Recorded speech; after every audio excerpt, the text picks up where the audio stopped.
Ferrari is an Italian car manufacturing brand that goes synonymous with racing and craftsmanship. The company was founded by Enzo Ferrari, a motor racing driver and entrepreneur. People from around the globe know what a Ferrari is all about and what they sound like. But do you know how they are being made? And did someone say Ferrari prioritized maintaining their gardens equally? Join us as we dive deep into the factory, well beyond all that red paint and the note of a V12. The prancing horse is a globally recognized symbol, regardless of location or status. That wasn't always the case, as the Italian automaker began with racing cars. Ferrari is now a luxury brand that produces some of the world's most desirable supercars. The Ferrari factory, here the miracle happens, here's the world's most eligible cars are born. The Ferrari Maranello plant is not what you might expect from a supercar manufacturing facility. All Ferraris in the world are still produced exclusively on the Maranello site, where each Ferrari is built to order. A sense of peace and calm is provided by white stones and water elements, as well as abundant bamboo. Over 200 trees have been planted on this site, many of which are inside the factory. There is some automation just to move the parts, but the majority of car manufacturing is done by hand, with a strong emphasis on recycling materials whenever possible.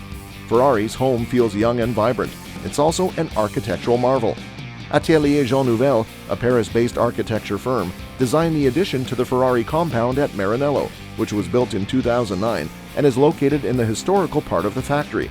It includes a new assembly facility, showrooms, offices, and retail space all unified under a large louver roof made of mirrored stainless steel sheets angled relative to the roof plane to reflect light and images of the sky to the spaces beneath.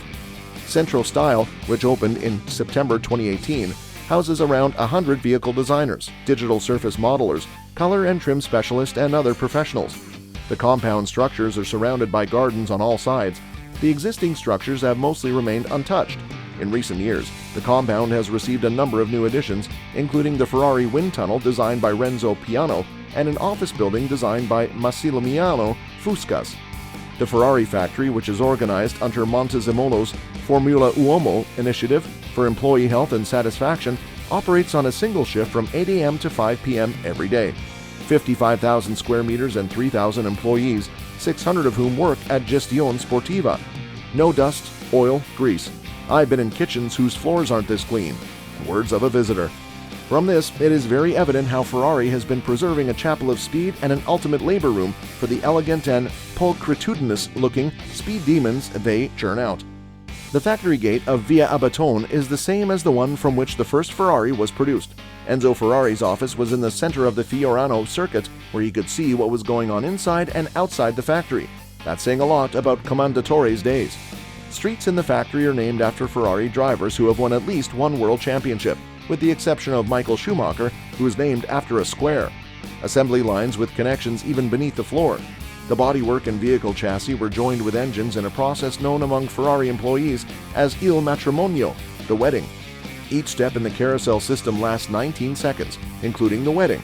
The 12-cylinder engine is assembled in 5 days by one man, who previously signed the engine but now only does so on request.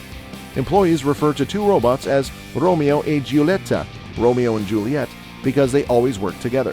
Finished vehicles are tested for approximately 50 kilometers after leaving the factory. Temperature, noise, and lighting are all controlled to ensure the best working conditions. Automation is only used for repetitive processes, allowing humans to focus on the qualitative aspects. Finished engines are shown exposed to keep employees motivated who never see them because they only work on single pieces. The fully automated painting and finishing centers at the Maranello factory are housed in a separate building before the bodies arrive at the assembly center.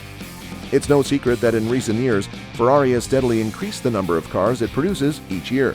Ferrari used to limit production to 7,000 vehicles per year, but it sold over 11,000 vehicles in 2021, its best year ever. While Ferrari is producing more cars than ever before, the company continues to obsess over the smallest details in order to create exclusive vehicles that feel rare. Before we go further into the culmination of this Italian masterpiece, a humble request to leave a like to support our channel. The machining and finishing of head shafts, crankshafts, and other engine parts are done in the Nuova Meccanica, also known as the Mechanical Workshop. The 15,000 square meter structure, which was opened in 2001 and was designed by Marcello Visco, has 15 work areas and about 100 different machines. Every aspect of the building is carefully controlled, including the maximum noise level, which is kept below 73 decibels, thanks to effective soundproofing, as well as the temperature and humidity levels in the winter and summer, respectively. Regulation of noises in the factory is in fact very ironic, coming from a car manufacturer that lets people rev its engine up to nearly 10,000 RPM of pure symphony and eargasm. That's just enough to pop your brains out literally if heard in continuous patterns. The new assembly line, which occupies over 21,000 square meters of space and is divided across 2 floors into assembly lines for 8 and 12-cylinder cars, as well as a test area, prototype development facility, and offices and meeting rooms, is the site of the final stages of a vehicle's creation. The vehicle bodies, as well as the full tested engine and gearbox modules from the engine assembly facility next door, eventually arrive at this building. At the engine assembly unit, where the cylinder block, cylinder heads, valves, and crankshaft are assembled to form an engine, all completed engine parts are delivered. The V8 assembly line has 32 stations, and the engine is moved from one worker to the next as they are all trained and certified in a particular area of engine assembly.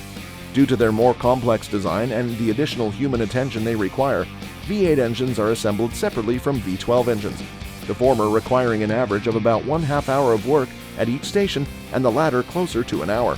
Other components are added after leaving the engine assembly unit, like the timing chains, the electrical system, and the casing designed to protect the distribution.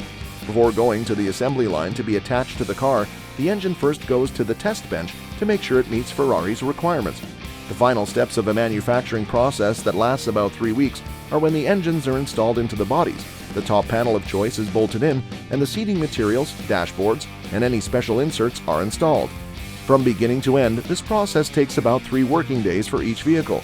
The Italian robot manufacturer Como creates pincer machines for the carousel system that make it simple to access all sides of the vehicle.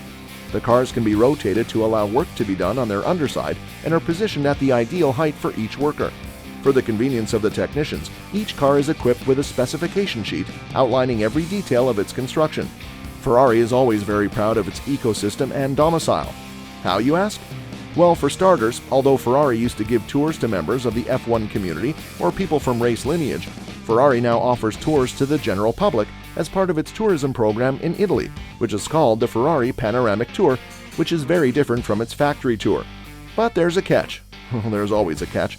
Visitors must remain on the bus at all times throughout the tour, and both photography and videoing are prohibited. Visitors can also take a private shuttle bus tour from the Ferrari Museum in Maranello to the Viale Enzo Ferrari Boulevard in the factory complex. The Ferrari track, which is called the Pista di Fiorano, where the prancing horse has tested every competition vehicle and road car since 1972, will also be covered by a museum guide. Similarly to that, all of the prancing horse cars are built on the Ferrari campus, the center of the complex. It would also be fascinating to see the structures and infrastructure that top architects like Renzo, Massimiliano, Jean Nouvel, Marco Visconti, and Luigi Sturcio have created, as mentioned before. The factory's historic section, which has been meticulously preserved and includes the 1947 vintage entrance, is just as fascinating. To experience the thrill of driving a high-performance GT car modeled after the SF90 Stradale in Modena and a prancing horse F1 single-seater in Maranello, visitors can use the semi-professional simulators at Musée Ferrari. Additionally, they will have the option of racing at some of the most renowned tracks in the world, including Monza, Barcelona, Silverstone, Imola, Nürburgring, Zandvoort, Spa-Francorchamps, and Mugello. Even though they are very different, the cars allow the driver to feel the track surface, react realistically when they hit obstacles like rubbing strips, and most importantly are incredibly sensitive to the throttle and brake, giving the driver the full rush of speed that only vehicles of this caliber can provide. However, there is one very significant advantage, is that regardless of how many prangs or spins you have, you will be able to re-enter the race without causing any collateral damage. And that's a wrap for today's video. To get more up to speed on the automotive industry, hit subscribe.